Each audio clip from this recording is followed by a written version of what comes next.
Alô, amigos da Rádio Tabajara, também da Rádio Web Zumbi.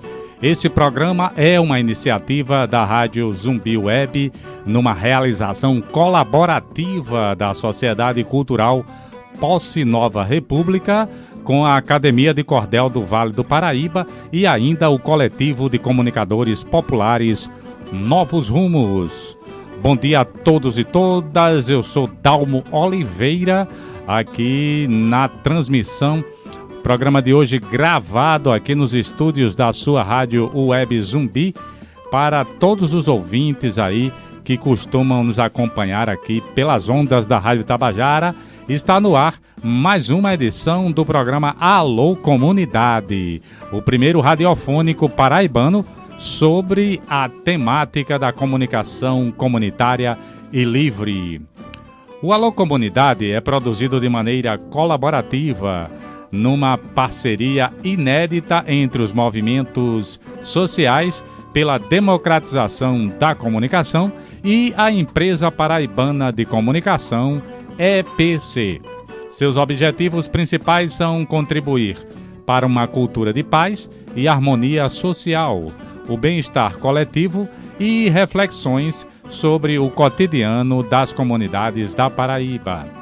A edição de hoje nós temos na produção aqui Dalmo Oliveira, com apoio aí de Fabiana Veloso e também do nosso amigo Maurício José na sonoplastia. Essa é a maior articulação de rádios comunitárias da Paraíba. O programa tem retransmissão por várias emissoras populares e alternativas. E o player da Rádio Zumbi está disponível em diversos portais e blogs da internet.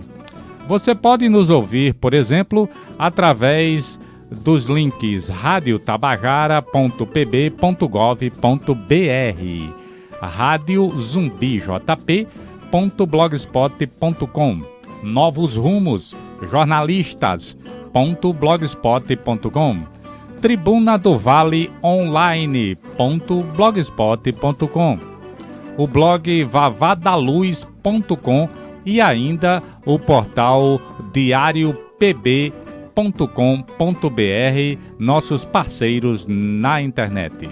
Estão conosco também reproduzindo o Alô Comunidade em suas grades de programação os seguintes parceiros: Rádio Diversidade do Jardim Veneza, Rádio Comunitária Nordeste FM de Guarabira, Rádio Voz Popular da Comunidade São Rafael, Rádio Bom Futuro de Porto Velho, em Rondônia, Rádio Comunitária Esplanada FM Comunitária de Brasília, no Distrito Federal, Rádio Sintonia na Ilha do Bispo, aqui em João Pessoa, Rádio Independente do Timbó, Rádio Difusora de Mandacaru, Rádio Acauã em Aparecida, Rádio Quebra-Mar FM em Cabedelo, Rádio Araçá FM na cidade de Mari, Rádio Umbu FM em Umbuzeiro, Rádio Casa Branca de Bahia, Rádio Comunitária Cidade de Pilar e ainda a Rádio Cabo Sistema CB de Comunicação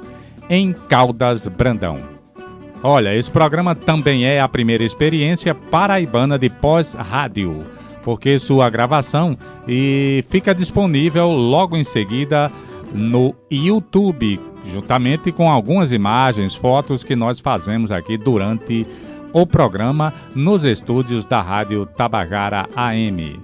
Se você quer anunciar no Alô Comunidade ou simplesmente interagir conosco, mande uma mensagem de voz para o nosso programa pelo WhatsApp número 083-98897-1340.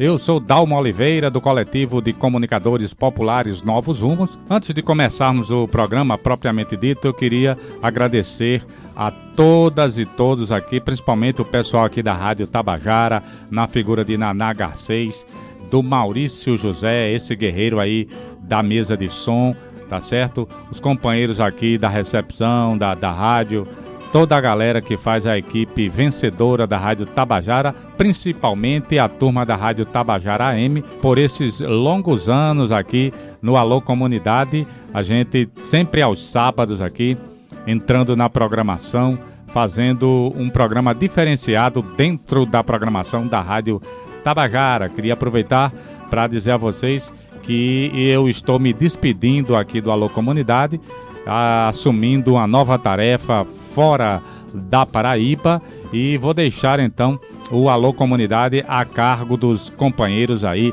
da Sociedade Cultural Posse Nova República, do pessoal da Academia de Cordel do Vale do Paraíba, né, dos meus amigos aí de batalha de comunicação alternativa, principalmente o Fábio Mozart, Marcos Veloso e também o Beto Palhano, que nos acompanham esses anos todos aqui, enfrentando essa batalha voluntária aqui nas ondas da Rádio Tabajara pelo programa Alô Comunidade. A gente vai ficar um pouco afastado dos microfones do Alô Comunidade, mas permanecendo aí na Rádio Zumbi, na medida do possível, colaborando com notícias, opiniões e outro tipo de colaboração.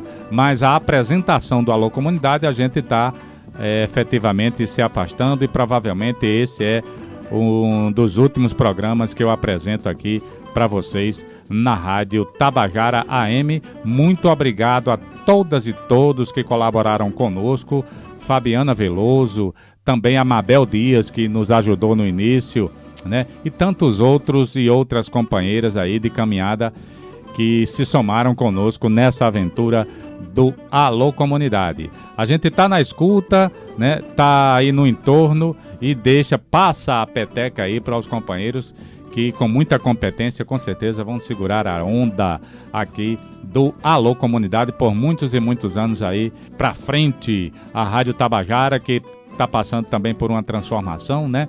Provavelmente a gente está migrando também para a Rádio FM Paraíba, uma rádio nova que está sendo formatada aqui dentro do sistema Tabajara de comunicação. Agradecer então a Naná Garcês e também a companheira Maria Eduarda, né? Aqui a nossa presidenta, superintendente e diretora agora de rádio e TV aqui da Rádio Tabajara, por ter nos apoiado durante todos esses anos, acreditando no potencial da comunicação popular e alternativa da Paraíba.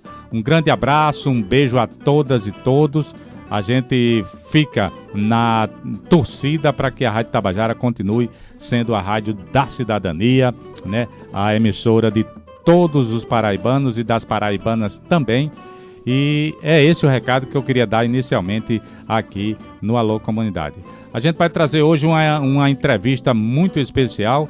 A gente bateu um papo aí com o agrônomo, pesquisador e ativista social Marenilson Batista. Um papo muito legal sobre agricultura que a gente deixa agora com vocês no Alô Comunidade. Aquele abraço, bom dia, um bom sábado a todas e todos. Até a próxima! Olha, hoje a gente vai bater um papo com Marenilson Batista, ele que já foi secretário de Agricultura do estado da Paraíba, atuou também no governo federal, em cargos lá na assistência técnica rural, né? E a gente vai conversar hoje um pouco sobre agricultura, com certeza, e outras pautas relacionadas a esse tema, algodão e outras novidades aí no setor. Começo dando boas-vindas a Marenilson. Bom dia, companheiro Marenilson. Obrigado pela presença, viu? Bom dia, Dalmo. Bom dia, ouvintes da Rádio Tabajara. É uma satisfação a gente poder compartilhar conhecimento, compartilhar experiência nessa rádio tão importante para a Paraíba, que pauta tantas pautas interessante para o nosso povo, né? Eu tive a oportunidade em várias vezes de ser entrevistado, ainda como delegado federal do MDA no estado da Paraíba, depois fui como secretário de estado, né? Dia de manhã acordava cedo para falar de frebafitose, para falar do Garantia Safra, para falar da produção orgânica, e também, mesmo quando estava em Brasília como diretor nacional de assistência técnica e extensão rural, nós tivemos a oportunidade de poder falar sobre algumas questões, a exemplo de investimentos que trouxemos para Paraíba, especialmente para a antiga Emater. Ok, Marinilson, a gente começa sempre essa entrevista, é um bate-papo, na verdade, aqui dentro do programa. O Alô Comunidade, nós já estamos indo para 7 anos de programa aqui na Rádio Tabajara AM. Nossa pauta é sempre muito focada nas comunidades, né? As informações, as notícias de interesse das comunidades, e de vez em quando a gente traz também gente que fala das comunidades rurais da Paraíba, que são comunidades importantíssimas no contexto aqui do nosso estado. Mas a gente começa a entrevista pedindo aos entrevistados para falar um pouco de quem ele é, quem você é, de onde você vem e quais são as suas comunidades afetivas. Eu sou Marinilson Batista. A minha vida começou lá no sítio Gravatar Sul, no município de Remígio, né? Lá exatamente foi onde eu dei os primeiros passos, onde comecei a estudar lá no grupo escolar, né? Manuel Joca, e em seguida fui para a cidade de Remígio, né? Para a cidade mesmo, poder estudar lá, e sempre ficava campo e cidade, né? Ou seja, esse vínculo com o campo e o vínculo com a cidade. Em seguida fui fazer o curso técnico em agropecuária lá em Bananeiras, né? Ou seja, 81 até 1983, fiz o curso técnico em agropecuária. Depois fui fazer o curso de agronomia lá na Universidade Federal da Paraíba, em Areia. E em seguida, já em final de 89, fui convocado para a Embrapa, né? E a partir de 89, agora em setembro, nós estamos completando 30 anos de servidor público, né? Eu gosto sempre de dizer, eu sou um servidor público. E também, nesse período de Embrapa, eu tive a oportunidade de ocupar alguns espaços na gestão pública, né? Em 2005, ainda no governo do presidente Lula, eu tive a oportunidade de ser o primeiro delegado federal do Ministério do Desenvolvimento Agrário, do antigo Ministério do Desenvolvimento Agrário na Paraíba, né? Nós éramos na representação, e desse momento nós podíamos destacar o trabalho muito forte com relação aos créditos Pronaf, a questão do Garantia Safra e principalmente a discussão dos territórios. Foi aí que nós começamos o forte trabalho com as feiras agroecológicas, ou seja, levar um produto de qualidade do campo para a cidade. E nesse período, para a gente foi muito aprendizado. Em seguida, nós disputamos um cargo de deputado estadual. Antes eu já teria sido vereador por 2 mandatos no município de Remígio, e em 2010 eu disputei o cargo de deputado estadual. E em seguida fiquei na suplência. Em seguida fui convidado por indicação do Partido dos Trabalhadores para ocupar o cargo de secretário de Estado da Agricultura. E nesse período, que foi de 2011 a 2014, nós fizemos um trabalho sempre voltado para que a política pública possa chegar o mais próximo das comunidades, que eu acho que é esse o grande segredo. Ou seja, fazer com que a política pública chegue nos mais diferentes recantos do nosso município. E também estabelecendo um diálogo entre campo e cidade. Ou seja, o que se come na cidade, nas comunidades da cidade, é o que se produz em outra comunidade. Por isso, ter essa relação, entender como é que se dá a vida nas comunidades rurais, é muito importante para as pessoas do campo, né? E nós fizemos esse link, e em alguns momentos, enquanto secretário, nós fizemos algumas atividades na cidade, João Pessoa, Campina Grande, Patos, no sentido de trazer as pessoas que estão no campo para que houvesse aquele diálogo direto. A exemplo do Salão Estadual da Agricultura Familiar, a exemplo das grandes feiras que nós fizemos, ou seja, para criar esse link. Depois, em 2014, fui candidato a deputado estadual, também fiquei de segundo suplente. Em 2015, fui para Brasília ocupar o cargo de diretor nacional de assistência técnica. Um cargo que cuida da assistência técnica rural do Brasil inteiro, para que possamos o quê? Chegar ao conhecimento, chegar à tecnologia para as diferentes comunidades rurais. E depois de hoje eu estou na Embrapa como pesquisador, trabalhando no projeto Algodão em consórcios agroecológicos, sempre buscando a questão orgânica. Também sou membro da comissão de produção de algodão de produção orgânica do estado da Paraíba, né? Esse é um link muito importante. Hoje, cada dia mais, as pessoas estão consumindo produtos orgânicos e muitas vezes não consomem porque não sabem onde é que está e ainda é pouco. Por isso que essa é uma área que nós estamos trabalhando muito fortemente para que as comunidades da cidade possam ter acesso, né? A Paraíba, nós podemos dizer que é um estado que temos muitas feiras agroecológicas, muitas feiras orgânicas. Nós temos hoje produção de algodão orgânico, nós temos produção de verdura orgânica e é uma área que está muito em crescimento, né? E você que está nos escutando sabe que se você souber que aquele produto tem veneno, você com certeza não vai comer, né? Por isso que é uma batalha que nós estamos tendo também, para que as pessoas tenham conhecimento, saber o que comem, né? E como é uma decisão de cada um e é uma decisão que mexe com as comunidades rurais. Na hora que eu consumo um alimento orgânico, eu estou sabendo que aquela comunidade está sendo beneficiada. Você fez agronomia em Areia, como é que é essa história? Eu fiz o curso de agronomia na Universidade Federal de Areia, da Paraíba, né? Campus de Areias, Centro de Ciências Agrárias, né? E na oportunidade, essa é a minha formação, e também sou mestre em agronomia, né? Também pela Universidade Federal de Areia, no curso de fitotecnia, ou seja, a minha vida foi ligada ao estudo dos sistemas de produção, no sentido de garantir que possamos ter melhor rentabilidade no campo, mas também garantir que tenhamos produtos de qualidade para as pessoas consumir, tanto as pessoas do campo como as pessoas da cidade. Mas, Nilson, você escolheu a agronomia por conta da sua infância, do seu pai, da sua mãe? Como é que foi essa influência em ficar na agronomia, vamos dizer assim, e essa paixão pelo campo, pelas coisas da agricultura, do roçado? Como é que é essa sua memória com a agronomia?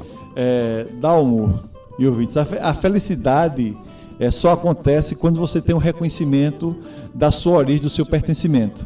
Ou seja, você nunca vai ser feliz, você nunca vai ter bem se você não reconhecer suas origens. E eu posso dizer que o curso de agronomia faz parte da minha vida, faz parte da minha origem. Mas eu vou citar 2 motivos.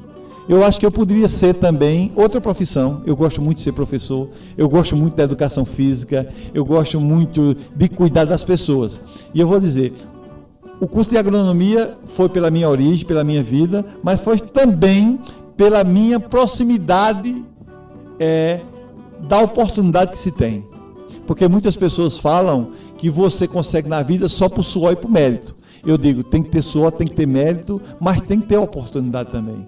E eu acho que o curso de bananeira, na época, em 1981, foi um curso que me deu a condição de um filho de agricultor, sem uma condição financeira, poder estudar, de ter alojamento, ter alimentação, isso deu a condição.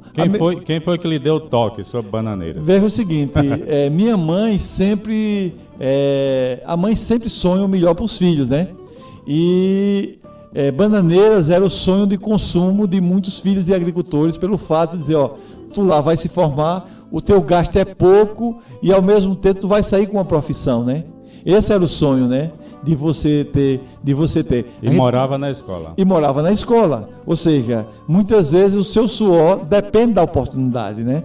Ou seja, e aí quando você traz para o curso de agronomia, é coisa muito parecida. O curso de agronomia de Remígio dá 13 quilômetros, ou seja, é muito próximo. Uhum. Se você vê a quantidade de pessoas que terminaram o curso superior depois da expansão das universidades, são muito maiores, porque a oportunidade chegou. Isso. Não é só querer, não é só dizer que trabalhou, ter mérito, é preciso ter oportunidade, é preciso que as coisas aconteçam de forma tranquila, né? E eu gostaria também de dizer que minha tia, né, tia Maria Batista, que é professora, foi uma pessoa que influenciou muito a nossa vida. Porque quando a gente morava no sítio, né, e que foi para a rua estudar, foi para a casa dela, e ela era professora, né? Professora de quê? Professora de ensino básico, né? Ela, naquela época, ela formou o curso de Estudos Sociais na antiga FURN, né? com 50 anos, e para Remígio foi uma história, né? E ela incentivava muito a gente a estudar, né?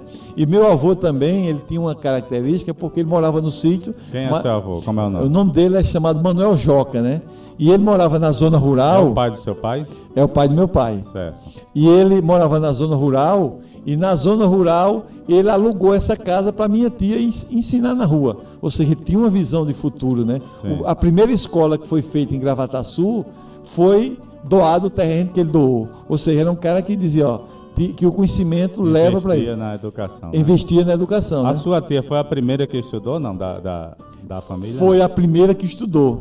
Foi a primeira que estudou, né? E para você ter ideia, depois eu estava revendo minha história, por isso quando eu falo que a base da sua vida é a história, né? Eu estava revendo em 1963, eu não era nem nascido, a comunidade aonde eu nasci já tinha curso de educação rural. Ou seja, eu sou fruto de uma construção histórica de várias pessoas. Eu não sou fruto só do meu mérito, né? Como pessoa de, não, eu estudei, batalhei. E conseguiu. Também tem que estudar, batalhar. Mas você tem que entender as pessoas que contribuíram, né? E depois eu gostaria também de ressaltar o papel que a igreja teve na época, né? Ou seja, tinha um padre em Remígio, já falecido, o padre Zé Fidelis, que era professor da universidade, foi meu professor de língua portuguesa, e ele também era uma pessoa de, ó, tem que estudar, tem que estudar, tem que estudar. Ele dava aula onde? Ele dava aula, ele começou a dar aula em Bananeira, eu não peguei, porque ele foi caçado exatamente pela ditadura, foi deixado de ser professor, e depois, no seu regresso, né, quando recebeu a anistia, ele voltou a ser professor em Areia. Em 1985, quando eu estudava lá em Areia, eu tive a oportunidade de participar como língua portuguesa. Ou seja, foi meu mestre lá em agronomia, mas tinha sido meu mestre exatamente nessa parte inicial da igreja, né? Certo. Eu queria que você falasse um pouco mais de Remígio, da influência do local nessas suas decisões e na oportunidade. A cidade ela tem uma vocação já histórica em relação a, por exemplo, a agroecologia, que está muito em voga hoje. Como é que você vê isso? Veja o seguinte, Remígio, a partir dos anos 90, começou a ter muito mais forte essa influência da agroecologia, assim, o nome aparecer mais no cenário, certo? E nós tivemos uma opção, a nossa família teve uma opção de morar em Remígio e ficar em Remígio. Ou seja, mesmo quando eu tive a oportunidade de ocupar cargos em João Pessoa e em Brasília, sempre eu retornava para Remígio, né? Ou seja, a nossa origem precisa você também dar o retorno de onde você saiu. E a partir daí que nós começamos a fazer como outro, a ficar mais taludo, a ter uma certa consciência, nós começamos a trabalhar nessa parte da agroecologia, né? E hoje Remígio tem a marca, né, da terra da agroecologia, né?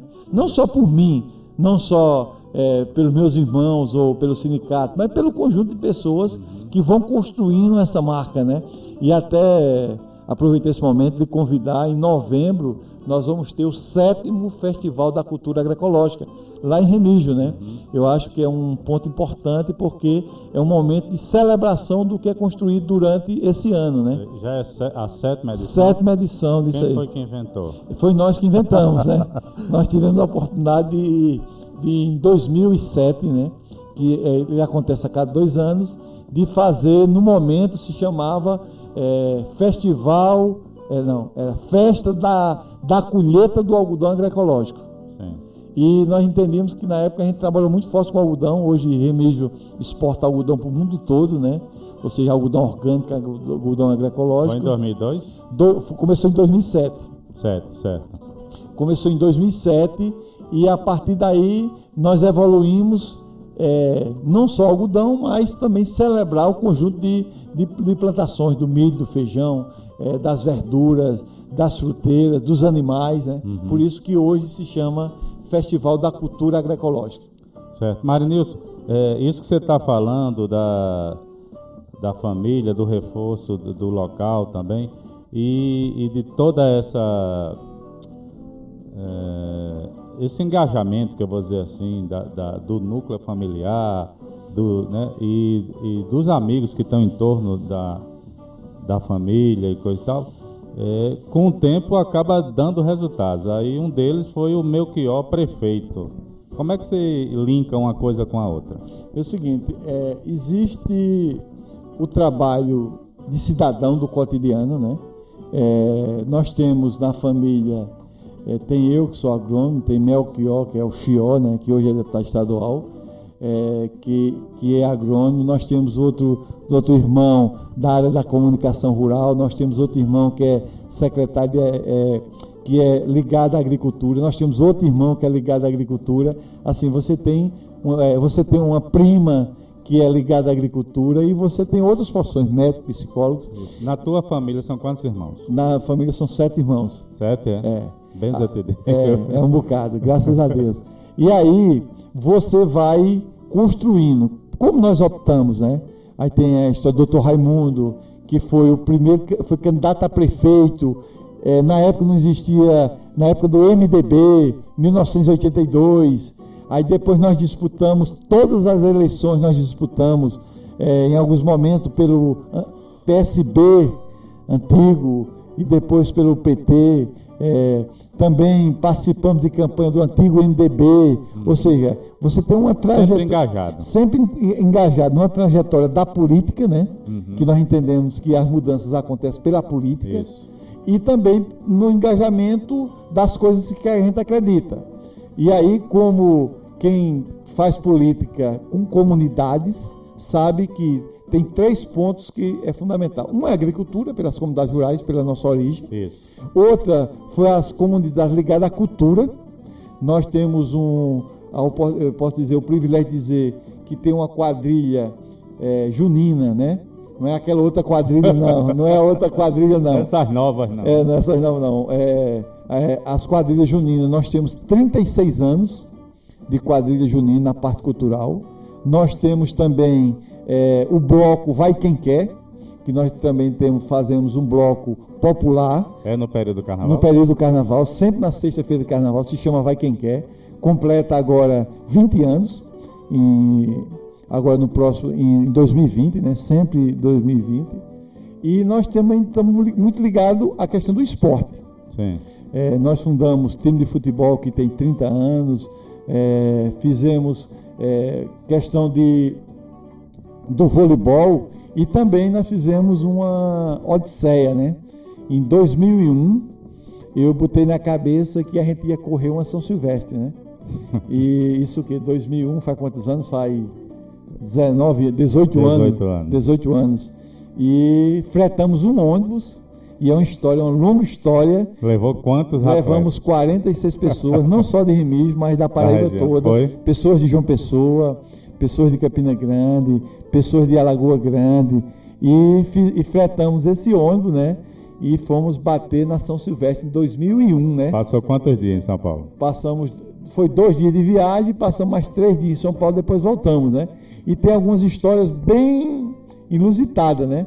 E eu vou aproveitar esse momento e vou contar uma delas dessa viagem. Primeiramente, quando o ônibus demorou a chegar, e quando chegou um ônibus meio judiado, né? E no caminho a gente foi saber que esse ônibus era clandestino, né? Ou seja, a gente pensou que era um ônibus... papelada nenhuma. Que não tinha papelada nenhuma, né? E quando chegamos na São Silvestre, chegamos lá, aí, exemplo, completamos 30 e poucas pessoas de atleta, né? Sim. E tem outras pessoas que souberam da viagem... Foram para apoiar. E teve uma pessoa, dona... Eu não lembro o nome dela, quando eu falo. Ela disse, eu vou também, Maranilson. Eu vou aproveitar e visitar meus parentes. A passagem em relação ao passagem normal da antiga Itapemirim era bem barato, né? E vamos. Aí juntamos a mala e quando foi chegar lá no terminal Tietê, lá em São Paulo, né? Aí eu disse, tem uma mulher que vai ficar no terminal de São Paulo e vai pegar outro ônibus que uma sobrinha dela vem pegar. Aí o cara disse, não, eu não posso parar no terminal, não. Disse, como assim? Disse, meu nem passar por perto. Nem passar nem por perto, né? Aí eu digo, mas rapaz, o que eu vou fazer, né? Aí tinha outro menino chamado Dé. Disse, Dé, só tem um jeito. Leva ela lá. Não, e era cheia de mala. Vamos pegar a mala dela, o ônibus parou uma certa distância, a gente pega as malas dela e vamos levar lá no Tietê, né? Isso depois de 2 dias de viagem. Aí eu digo, vamos. Aí quando chegamos lá, pegamos as malas, botamos na cabeça. Aí quando vou chegando, começa a descer no popular uma gorda aqui molhando minha camisa, né? Botei a mala na cabeça, começou, eu digo, que danada é isso? Era manga que ela tinha levado depois de 2 dias de viagem, a manga começou a derreter o caldo, molhar a camisa, né? Mas o bom não foi isso, né? Aí fomos seguindo. Quando a gente foi entrar no terminal Tietê, o fiscal disse, não, vocês não podem entrar aqui não. Eu disse, mas como é que não pode? Vocês não estão autorizados a pegar frete. Ou seja, vocês não estão cadastrados para carregar mala. Ou seja, e foi novela para a gente conseguir entrar lá, dizer, não, a gente não está pegando, vai deixar ela lá, a sobrinha dela está esperando. Isso passou um longo tempo, ou seja, além da manga toda melada, a roupa, ainda... O banho de manga, a gente ainda nem teve a oportunidade tivemos dificuldade para entrar. Mas depois aí deixamos e fomos visitar. E tem outro caso também. Isso me lembrou aquelas pinhas que a gente comprou naquele dia. Aquelas benditas pinhas, que também dá uma história, viu, meu irmão? Tem outro caso bem sobre essa viagem. Tem um colega meu, vizinho, né? Vizinho da comunidade, onde a gente morava na rua. Ele disse, Maranhão, eu vou também. Aí foi ele e um sobrinho, né? E esse cara, o caminho todo encalado. Não falava, calado, muitas vezes nem descia para esticar as pernas. E quando chegou em São Paulo, aí eu disse, e aí? Ele disse, eu estou com medo. Eu disse, com medo de quê? A gente chegou aqui? Disse, não, é porque minha mãe, quando eu nasci, tinha um problema nas pernas, nos pés, que era aqueles pezinhos tortos, e deixou na casa da minha avó.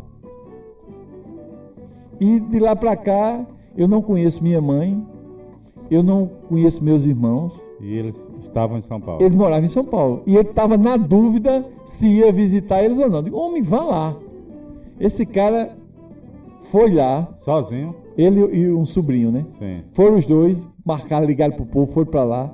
E ele estava com medo de os caras não ser bem recebidos. Eu só sei que a gente só viu esse cara na hora que chegamos e depois na hora de retornar. Disse que foi uma coisa mais maravilhosa que aconteceu na vida dele. Ou seja, reencontros, né? E aí cada um tem uma história para contar, né? Pra gente foi uma aventura muito grande, né? A gente teve a oportunidade também, meu filho gosta do Palmeiras, que está sofrendo, que só agora, né? A gente levou para o aniversário lá no Parque Antártico, ele tirou foto, né? E aí hoje Nessa viagem. Ou seja, imagine 40 pessoas, quantas histórias tem dessa viagem. Tem uma viagem que começou de um sonho nosso, né? Uhum. Que a gente sempre gostou de atletismo, participar das corridas, e dizer, não, vamos um dia correr a São Silvestre, né? Ou seja, e depois dessa viagem, várias pessoas de Remígio foram, né? Eu já fui 2 depois, né? Começaram aí. Eu fui de avião, né? E nós temos uma vontade de, em 2021, né? Quando essa viagem completa 20 anos, né? E também teve outro caso, que é a comunicação é uma magia, o rádio é uma magia, a televisão é uma magia, né? E tivemos a oportunidade de ser entrevistado por Márcio Canuto, né? Foi? Da Rede Globo, né? E quando saiu... Por conta dessa história? Não. No dia que... Na São Silvestre? Na São Silvestre. Aí é outra história. Quando nós chegamos lá, nós ficamos num alojamento chamado Beibarione, que é no centro da água, acho que é Água Funda, coisa parecida, né? Sei. É um alojamento para os atletas que vêm de fora. Barra Funda. E nisso, o SPTV, na época era o SPTV, veio fazer uma entrevista. Aí quando soube que tinha um monte de Paraíba, que tinha rapadura, que tinha manga, que tinha não sei o quê, aí foi fazer... endoideceu, o cara de Alagoas. O cara endoideceu. Aí foi no alojamento lá, fazer entrevista, a gente comendo rapadura. Aí depois, essa reportagem, imagina uma reportagem dessa, um monte de Paraíba, né? Com muito orgulho, né? Uhum. Sai em São Paulo, aí todo mundo liga, pô, vocês estão aqui. Ou seja, foi uma coisa, coisas que acontecem, né?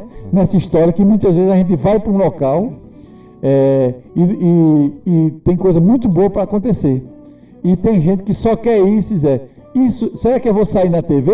Não, a gente não pensava nisso. A gente pensava simplesmente em ir para curtir. Ou seja, aí nós temos essa origem de comunidades, né? Comunidade dos esportes, comunidade da cultura e comunidade da política, né? Ou seja, e sempre foi cultivando isso na cidade de Remígio, né? Uhum. E por isso que a gente continua morando lá, continua vivendo lá.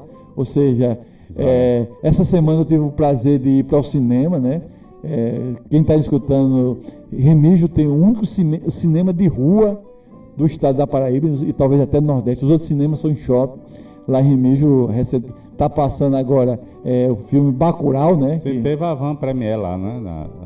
Em Praça Pública. Em Praça Pública. Na semana passada. Né? Na semana passada, ou seja, Remígio respira, tem mostra de cinema, tem Festival do Frio, tem assim, várias atividades. Sim, em decorrência da história da corrida, hoje Remígio tem a Corrida Internacional de Remígio, que é a maior corrida do interior do Nordeste. Começou quando essa aí? Essa começou exatamente depois que Chior se tornou político, né? Uhum. Se tornou prefeito, né? Quando ele se tornou prefeito, nós já existia a corrida na cidade e a gente pensou, qual a forma da gente poder realmente colocar essa corrida com mais destaque? E aí foi que teve uma ideia, né? Uma ideia, inclusive até do Fred Ozanam, que é um cartunista aí de mão cheia. Ele disse, não, vamos fazer uma corrida internacional. Ele disse, como não? A gente traz os quenianos. E exatamente foi isso que nós fizemos. Ou seja, todo ano nós temos a presença de pessoas de outros países, né? Do Quênia, do Tanzânia. Eles passam uma semana em Remígio, trocando conhecimento com a população e corre a corrida. E nós temos hoje uma corrida internacional que mexe muito com a cidade. Hoje a cidade de Remígio, ela tem duas coisas muito fortes. É a questão da terra da agroecologia e a cidade que corre. Hoje nós consideramos a cidade que corre porque a maioria da população gosta de corrida. E isso tudo se transforma no lugar do bem viver, né? E por isso que a gente tem muito orgulho de dizer que é de Remígio. É uma marca, né? É uma marca. Já de volta com o Alô Comunidade, a gente está programa gravado mais uma vez aqui na Rádio Tabajara, né? O programa o dessa semana a gente está gravando, aproveitando a presença de Marinilson Batista em Campina Grande. Conseguimos aqui um horáriozinho na agenda dele para bater esse papo. Marinilson que vem desenvolvendo um trabalho interessante já há algum tempo na área de agroecologia e é um ativista social também muito buliçoso, que eu vou dizer assim, na região aqui do Agreste da Paraíba.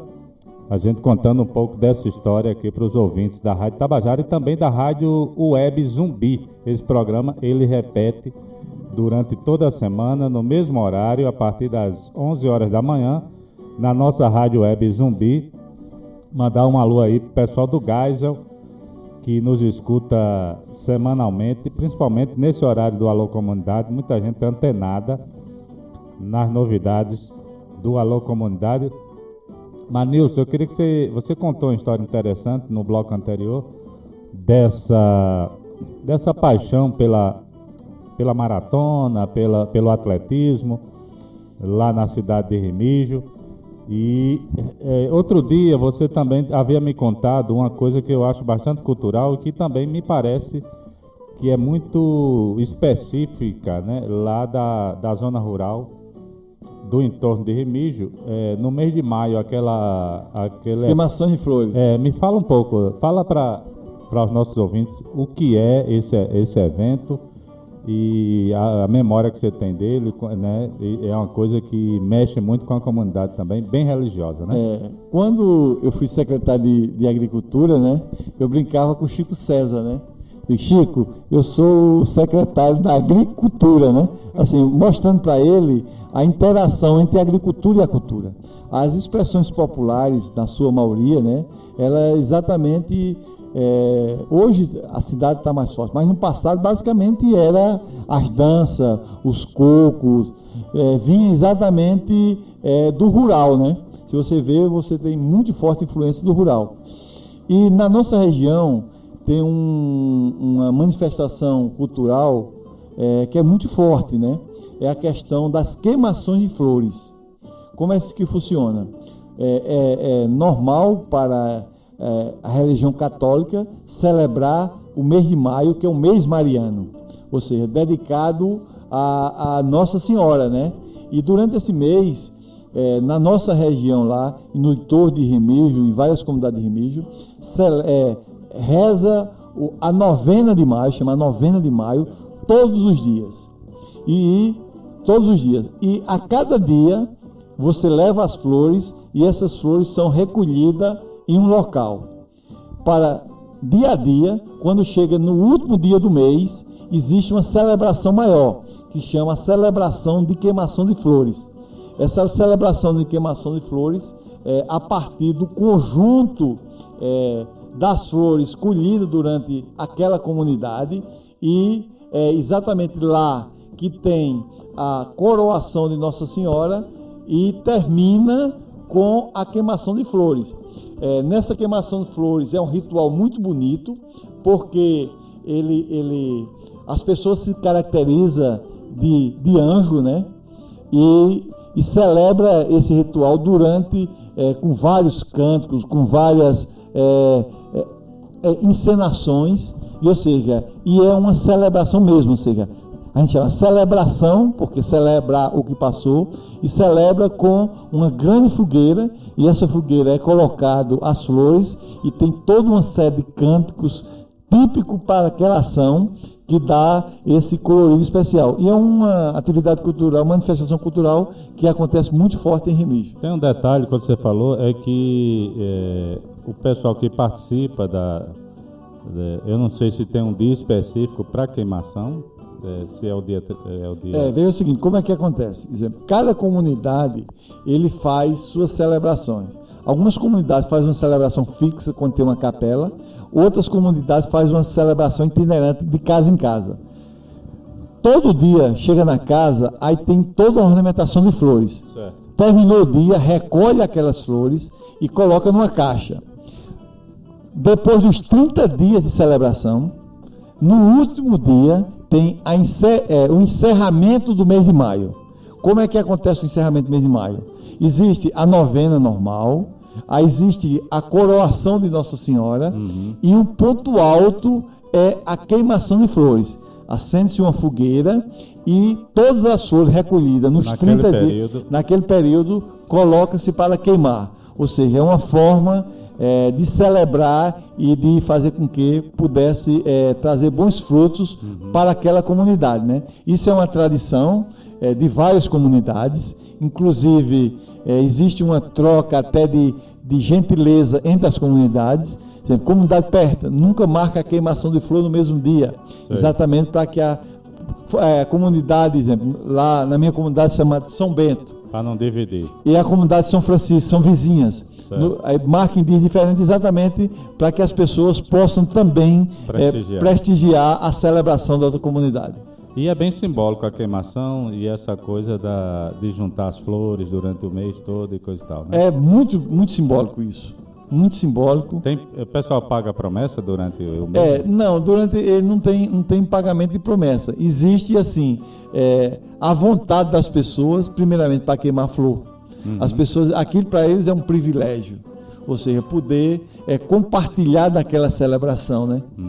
E assim, a gente sabe a questão da fogueira nas diferentes religiões, é muito forte a questão da luz, né? Isso. Ou seja, independente se seja católico, cristã ou de matriz africana, a luz é muito importante, a fogueira é muito importante, tem essa simbologia de dar energia e ao mesmo tempo queimar as más energias. E abre o período junino praticamente, né? E abre praticamente o período junino, né? Ou seja, tem toda uma simbologia nesse período. Já é um período na região já de colheita ou não? Veja o seguinte, o período de colheita exatamente é final de maio, começo de junho. Isso é o normal da colheita na região. Beleza. Essa história é muito... Quando você me contou pela primeira vez, eu fiquei com vontade até de fazer um documentário. Acho que deve ter alguma coisa já sobre isso, né? De documentário e coisa e tal. Acho que vale a pena. Mas, Nilson, deixa eu voltar um pouquinho para a questão da política, da política pública em em agricultura, né? Você falou da sua experiência no MDA e que houve uma transformação. Como é que tá a estrutura agora? Veja o seguinte, hoje o MDA está junto do Ministério da Agricultura. Ou seja, a política direcionada para a agricultura familiar e para assentamento, hoje é só no Ministério. Na época existia 2 ministérios. Isso.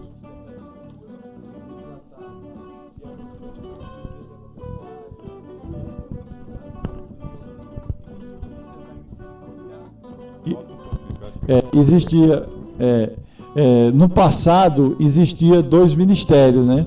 O Ministério da Agricultura, que trabalha com a parte de defesa agropecuária, que trabalha com as exportações, que no caso da pesquisa é ligada ao Ministério da Agricultura, e também com os grandes e médios produtores. Existe o Ministério da Agricultura Familiar, que trabalha com áreas de assentamento e trabalha com os pequenos produtores, né? Hoje isso está todo só no Ministério, né? Sim, houve uma condensação, né? Houve uma condensação. O MDA desapareceu? O MDA deixou de existir e ficou ligado com uma secretaria do Ministério da Agricultura, Pecuária e Abastecimento. Certo, beleza. E a partir disso, deixa eu te perguntar um desdobramento dessa história. Com o desligamento, eu vou chamar assim, de algumas estruturas e algumas políticas públicas na decisão do âmbito federal, os estados resolveram assumir algumas dessas atribuições mais fortemente, né? No Nordeste está acontecendo um fenômeno bem interessante do ponto de vista da articulação política macro-regional, que os governadores estão chamando de consórcios. Como é que tu vê essa nova organização, essa rearticulação dos estados nordestinos frente a essa nova realidade? E se você acha viável e se isso tende a ser permanente daqui para frente? Veja o seguinte, em 2003, quando eu era então delegado federal do MDA, nós começamos a discutir territorialidade, ou seja, desenvolvimento territorial. E naquele momento os municípios trabalhavam muito de forma isolada. E nós entendimos que tem algumas pautas que tem que ser territorializadas. Eu vou dar um exemplo muito forte, foi a questão do programa do leite e do incentivo à caprinocultura no Cariri Paraibano. Naquele momento, os municípios trabalham, a partir do momento que você começou a trabalhar, por exemplo, uma usina de leite, que mais de um município, alguma coisa de palma que pertence a todos os municípios, de forma territorializada. A mesma coisa eu trago para essa realidade de hoje. Algumas pautas, ela necessita ter o diálogo entre os governadores. É claro que nem todas as pautas têm isso, mas nós entendemos como uma atividade extremamente salutar esse encontro de pautas. Vamos dar exemplo, a questão da defesa agropecuária. Isso. É uma pauta que é regionalizada, precisa ser discutida de forma regionalizada. Vou dar exemplo, quando se fala de integração de bacias, a famosa transposição do Rio São Francisco. Isso. Ela é uma pauta que tem que ser regionalizada. Que interessa a todo mundo. Que interessa a todo mundo. Vamos dar exemplo. Se você cria um centro especializado de oncologia ou de coisa parecida aí, que é ultra especializada, que de repente precisa ser uma pauta comum. Entendeu? É nesse sentido que eu acho que é fundamental, principalmente porque as necessidades do semiárido e do Nordeste tem alguns pontos que são bem necessário ter uma pauta comum. Uma atuação conjunta. Conjunta. Os consórcios em si, me parece que começaram muito na saúde, né? Assim, por exemplo, algumas prefeituras se juntam e decidem montar determinado serviço, né? Escolhem a centro de especialização em odontologia. Por exemplo, você tem um centro local, mas tem algo mais especializado. Não dá para ter em todo o município. Se faz uma coisa regionalizada. A mesma coisa, uma feira regional da agricultura familiar. Não dá para ter uma estrutura mais em todos os locais. Escolhe um local e faz, né? E isso eu acho que é algo muito importante, né? Agora sim, tem que ter pauta. Não adianta achar que não. É porque é importante conversa. Sim, mas em cima de quê? Sim. Assim, porque o tempo dá a condição da gente que tem que ter feijão na panela cozinhando, né? Isso. Não adianta só blá blá blá, fogo, água fervendo, e se não tiver feijão, não tiver resultado, não vai. Em relação a isso ainda, a questão dos consórcios, eu tenho experiência pessoal com segurança alimentar. Você acha que funciona no consórcio? Veja o seguinte, a agricultura familiar, que está ligada muito à questão da segurança alimentar, ela necessita, para ter vida longa, circuitos curtos. Quando você estabelece um circuito maior, canal de comercialização, realmente tem muita dificuldade. Assim, por isso que os consórcios, quando fala da agricultura familiar, ele tem que estar muito próximo. Nós temos um exemplo, na época que eu era secretário, nós começamos... Mas eu não falo nem em produção em si, mas mais em distribuição mesmo. Por exemplo, sei lá, vou dar um exemplo, leite de cabra. Veio o seguinte, voltando à questão do leite de cabra. Pegando uma potencialidade paraibana, vamos dizer, tem condições de você, de uma certa forma, distribuir leite de cabra até São Luís e indo e voltando e coisa e tal? Ou até Sergipe, até a Bahia? Tem uns limites.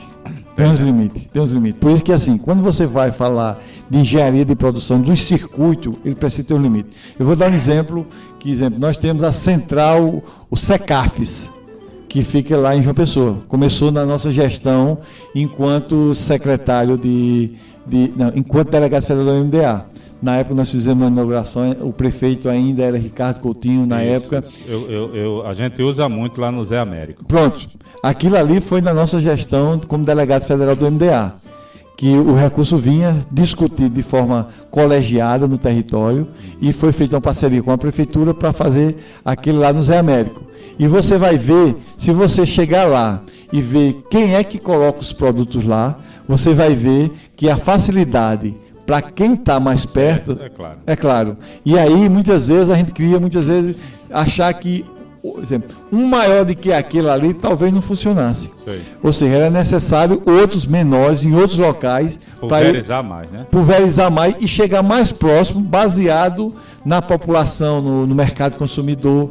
Ou seja, é um estudo que tem feito. Existe uma tentativa na questão do leite de cabra de fazer uma distribuição, mas a gente chama, se for o leite barriga mole, como se fala, ele tem um tempo de prateleira menor. Sei. O que é que poderia pensar? Pasteurizar.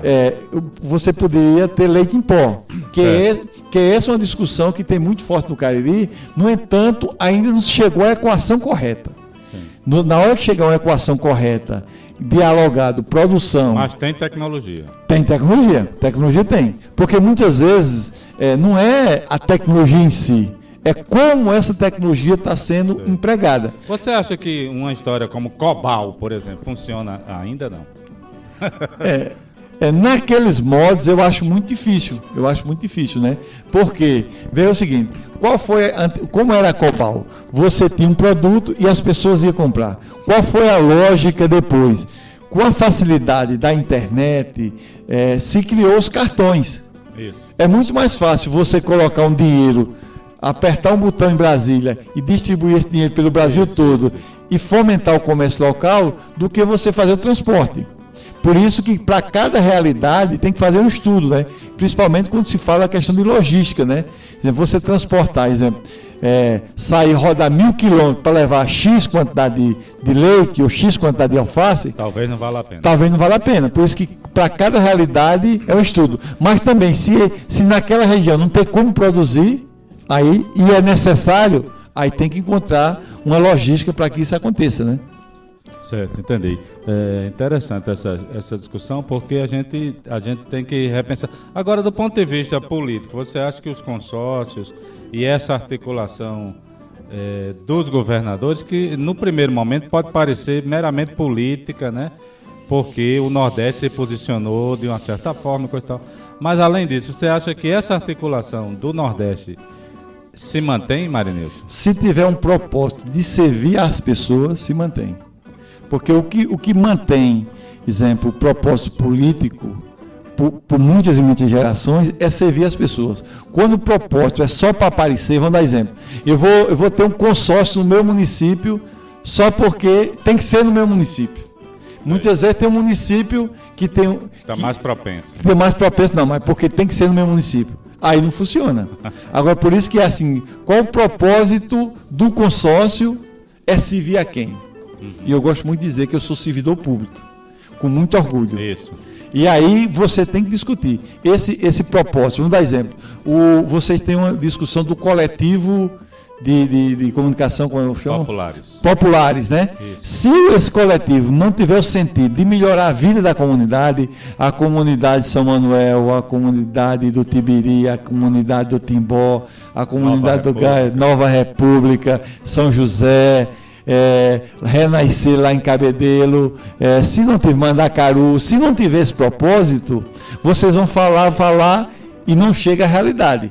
Agora, na hora que o que vocês conversarem mexer e melhorar a vida da comunidade, aí a comunidade vai dar retorno. E o propósito tem que ser isso. Qual é a finalidade do Alô Comunidade? É alertar as pessoas que existe algodão orgânico, que existe hortaliça, que tem feiras, eu acho que é um bacana. Onde é que está a feira, qual é o dia, de que forma está. São esses propósitos que eu acho que a comunicação pode fazer muito bem e pode melhorar muito a vida das pessoas. Olha, não era a pauta aqui do Alô Comunidade de hoje, mas eu vou tocar rapidamente, porque é um assunto grande, inclusive, nem vai dar tempo. Mas eu queria que você comentasse a visita que ocorreu em Campina Grande essa semana, de uma comitiva, né, de pessoal da Colômbia, né, e alguns países africanos, Mali e veio alguém também de Moçambique, que foi visitar a Embrapa em Campina Grande, e você fez uma apresentação sobre essa experiência que já está há mais de um ano do algodão agroecológico nos consórcios alimentares. Faz um resumo do que é que eles vieram ver e o que é que você falou para eles. Veja o seguinte, essa é uma pauta que mexe com as comunidades rurais, mas mexe muito com a comunidade urbana, porque são os produtos que eles vão se vestir. E aí nós estamos fazendo um projeto que é em várias comunidades do semiárido, e esse projeto ele visa melhorar a vida das pessoas com segurança alimentar do rebanho e com renda para as pessoas. E essas pessoas vieram exatamente conhecer essa experiência sobre o aspecto do resultado, mas também sobre o aspecto metodológico. Como é que está sendo construído o conhecimento? Não é um conhecimento onde o pesquisador diz como você vai fazer de todo jeito, mas é um conhecimento dialogado, construído com as pessoas. E aí tem dois aspectos importantes. O primeiro aspecto é de repassar os conhecimentos, as tecnologias existentes, mas o mais importante é construir conhecimento naquela realidade, que eu acho que é isso que faz a diferença. Na hora que você diz, faça do jeito, você pode até escutar, aprender, mas muitas vezes não encontra condição na comunidade. É a receita de bolo, né? É a receita de bolo. E essas pessoas vieram exatamente conhecer esse projeto que trabalha com pesquisa participativa, que trabalha com metodologia construtivista e que tem várias realidades de semiárido. Semiárido mais seco, semiárido de altitude, porque nós vivemos numa diversidade. Isso. E se tem diversidade, nós temos que adaptar para aquela realidade essas tecnologias, esse conhecimento. Qual foi a principal curiosidade deles? A principal curiosidade deles, eles querem saber, com essa metodologia, melhora a rentabilidade das pessoas? Esse é um ponto muito forte, né? Uhum. E outro ponto é porque a metodologia, ele exige encontros de rotina. No caso do algodão, a gente faz encontro mensal. Sim. E as pessoas conseguem ir todo mês, e a gente viu que no começo era difícil, mas depois as pessoas compreendem que vê todo o ciclo da cultura de forma prática. E isso estimula as pessoas. E nós tivemos até um caso de uma menina do município de Amparo, lá no Caribe Paraibano, dizendo que já está sentindo falta das formações desse ano, né? Sim. Ou seja, a rotina não é ruim. Se você estabelece uma boa rotina, você estabelece vínculos. Porque você só consegue... E compromisso, daquele compromisso. Né? Você só consegue estabelecer relação com a Alô Comunidade porque vocês têm rotina. Isso. Sabe que todo dia de 11 horas, todas 11 horas, está lá. E é isso que a rotina estabelece vínculo. Por isso é muito bacana. Você acha que essa experiência que a gente viu semana passada lá no Zé Marculino, certo? Ela é possível, de uma certa forma, fazer algo semelhante numa comunidade africana no Mali? Eu acredito que sim. Eu tive a oportunidade de ser diretor nacional de assistência técnica e extensão rural. E o Mali tem uma tradição em algodão também, né? Eu tive a oportunidade de ser diretor nacional. E eu ficava pensando, como é que eu vou fazer com que o conhecimento chegue em todos os agricultores? E quando nessa minha volta para a Embrapa, eu disse, eu tenho que fazer alguma coisa que, ao mesmo tempo, passe o conhecimento que existe, mas ao mesmo tempo se construa conhecimento local. Sim. Porque isso é fundamental. Ou seja, eu acho que essa receita, né, que possa ser modificada, onde você estabelece formação das tecnologias que existem e adaptação através de pesquisa participativa para a realidade local, isso dá uma condição muito boa. E você, na verdade, atualiza o conhecimento. Atualiza o conhecimento. E sem contar que esse projeto do algodão, ele traz uma discussão de mercado justo. Ou seja, existe uma discussão em quem compra com quem produz. Não é simplesmente a pessoa que vai numa prateleira de supermercado comprar e não saber quem produziu. Nesse projeto é importante saber a história de quem produziu e como é vendido esse produto no mercado. Outra coisa, Marisa, um detalhe aí é que nesses países o cultivo do algodão, como no semiárido, ele não tem, assim, não teria condições de fazer em larga escala, né? Na escala como a gente vê no Centro-Oeste. Como é que é essa... Vê o seguinte, a lógica... Essa dicotomia da cotonicultura brasileira. A lógica do pequeno agricultor e da agricultura familiar, ele precisa ter diversificação de cultivo para ter sustentabilidade. Porque, na verdade, é modo de vida deles. Se é modo de vida, tem gente. Se tem gente, tem que ter alimento. Ou seja, ele tem que ter parte da propriedade direcionada para alimento. O semiárido é muito típico de ter as criações como renda. Ou seja, se eu tenho criação, eu tenho que ter água para criação e tenho que ter alimento para criação.